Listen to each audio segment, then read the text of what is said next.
domestically and abroad. So this is like a, one angle.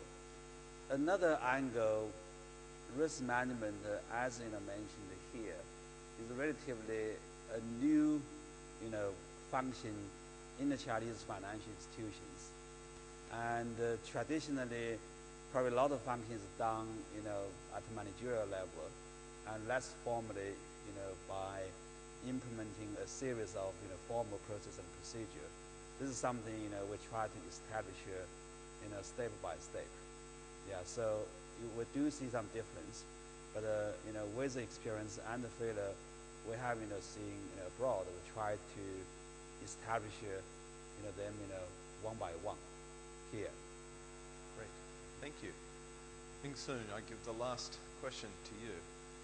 You have, as Jason eloquently explained, an almost unique perspective in the region. You have so much experience over more than 20 years, and you have been on both sides of the fence, as it were. Thinking about some of the big changes that are coming in the regulatory framework, the need for strengthening bank supervision.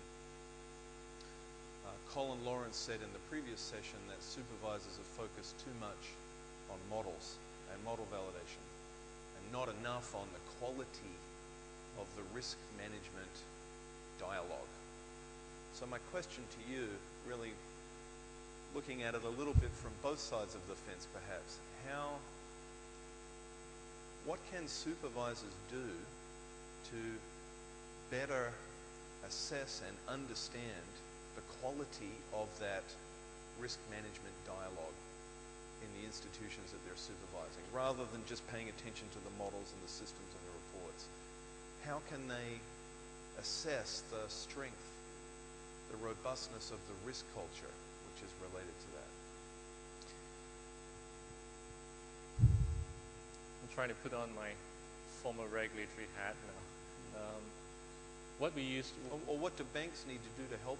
Yes. How do both sides get that done? I think banks need to do themselves a huge favor. What I've observed is that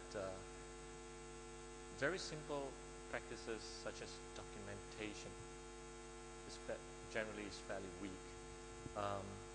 Banks need to be able to demonstrate within their documentation some of the thought process of why they do what they do, to make it a lot easier for regulators to understand, say, hey, why certain decisions are being made.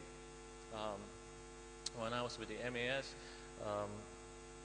there was one institution that we went in to inspect.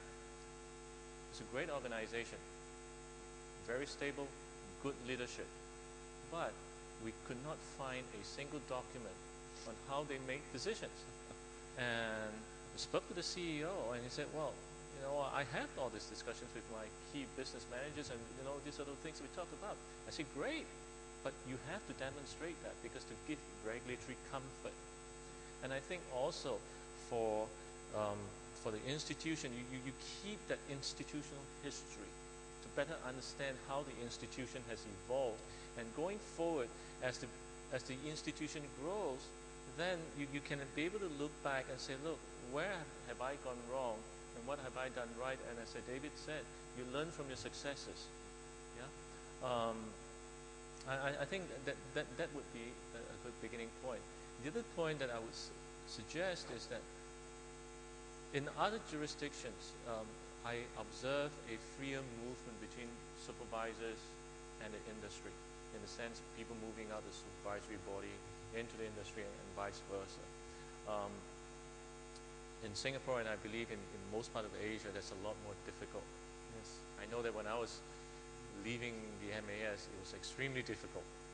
So, but I think we need to encourage that, so that the at least the banking supervisors have a better understanding of how banks operate.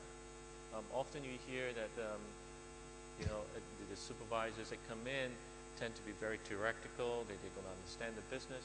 So, well, one way to do that, allow that freer movement. Yeah. Great. Thank you very much. This is itself rich dialogue, and I feel quite privileged to be part of the dialogue with you. So I think we'll end the session here. I thank all of our participants, David Lee, Ming Soon, and Jason George, for their prepared remarks and their very thoughtful responses to the questions that we've been discussing. I thank you all for your time and attention. I hope that this has been a rewarding and informative and valuable session for you. And I think, if I'm not mistaken, lunch is coming up next. So,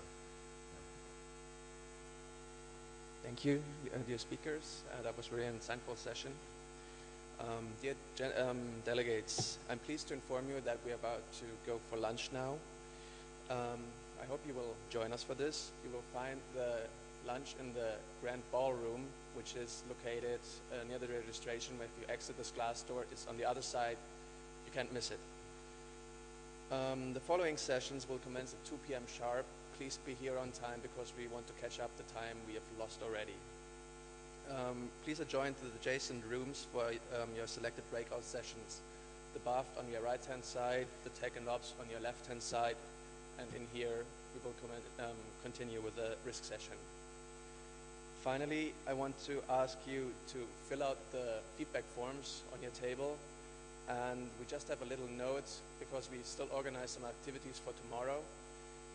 There is a workshop on Unified Process Framework for educating banking technology and operation professionals from 9 a.m. to 11 a.m. There's a tour of 2 Chinese leading banks from 9 a.m. to 11:30, but this is only for foreigners. Third, there's Sun Microsystems Innovation Tour from 9 a.m. to 11:30 a.m. Please register at the registration desk for the sessions, as the seats are limited, and for further details, either ask our staff or also ask the registration counter.